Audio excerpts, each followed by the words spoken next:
तो इनइक्वालिटी के बारे में आज हम जानेंगे। तो क्या, it is the situation where income is not distributed equally among people.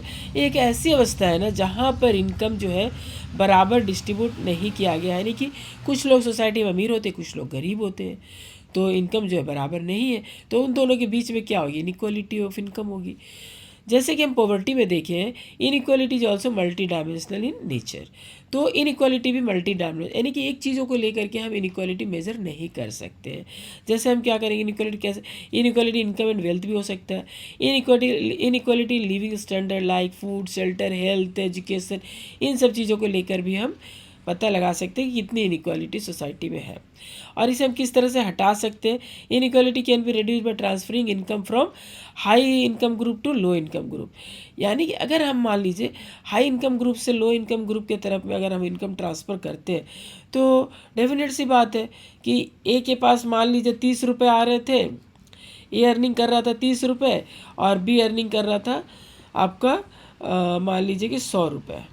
ठीक है, अब ये हो गया अमीर, ये हो गया गरीब। अब यहाँ से अगर कुछ रुपए यहाँ ट्रांसफ़र हो जाए, हाई इनकम से लो इनकम में ट्रांसफ़र हो जाए, तो क्या हो गया, यहाँ से अगर 20 दे दो तो ये 50 हो जाएगी, ये कितना हो जाएगा, 80 हो जाएगा, 80 हो जाएगा ये वाला।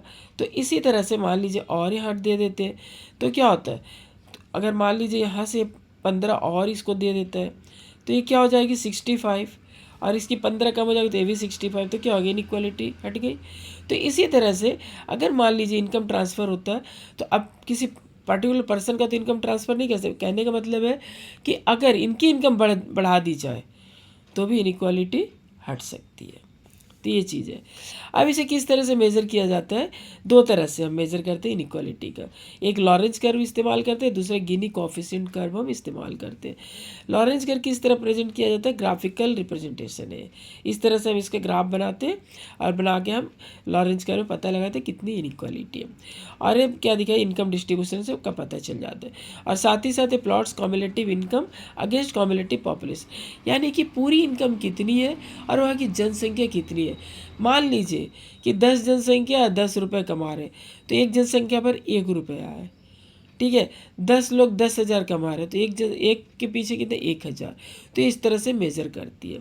इसी तरह गिनी कोएफिशिएंट कर्व क्या करता है, यहाँ अगर मान लीजिए वैल्यू 0 आ गई तो परफेक्ट इक्वालिटी, यानी कि यहाँ इनइक्वालिटी है ही नहीं, और अगर वैल्यू 1 आ जाती है तो यहाँ परफेक्ट इनइक्वालिटी, यहाँ की यानी कि यहाँ पर ये 0 और 1 के बीच में रहती है गिनी कोएफिशिएंट। ठीक है, तो ये 1 जब दिखेगा तो यानी कि परफेक्ट इनइक्वालिटी, यहाँ पर इनइक्वालिटी ही भरी हुई है।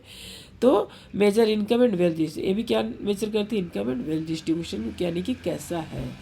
तो होप कि आपको समझ में आ गया होगा कि इनइक्वालिटी किसे कहते हैं और इसे किस तरह से रिड्यूस कर सकते हैं और हम इसे कैसे मेजर कर सकते हैं। अगर समझ में आ गया तो प्लीज़ लाइक से सब्सक्राइब जरूर कीजिएगा। धन्यवाद।